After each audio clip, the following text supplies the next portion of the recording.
అల్లు అర్జున్ గారు జైలు నుంచి రిలీజ్ అయ్యారు కదా, దానిపై మీ ఒపీనియన్ ఏంటి? చాలా మంచిగా అనిపించింది. అసలు పోయింది తెలియలేదు, వచ్చింది తెలియలేదు, అంతా నైటే అయిపోయింది.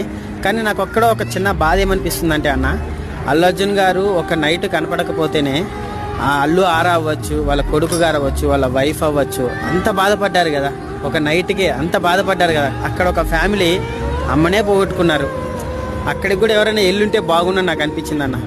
అక్కడ చనిపోయిన వాళ్ళ ఇంటికి వెళ్లకుండా చంపిన. ఇప్పుడు మరి అమ్మ ఎక్కడ ఉంది తెలుసా నీకు? అమ్మ ఊరికెళ్ళిందా? ఎప్పుడు వస్తా అని చెప్తుంది? రాదంటనా? ఎందుకు ఏమో చెప్పలేదా? ఇప్పుడు మరి అన్నయ్యతో రోజు ఇక్కడే ఆడుకుంటూ ఉంటావా నువ్వు? ఇక్కడ బయట లోపల. ఎప్పటి నుంచి ఉన్నావు నువ్వు హాస్పిటల్లో? రోజు వెళ్తున్నా. రోజు వెళ్తున్నావా? చూస్తున్నావా అన్నయ్యని?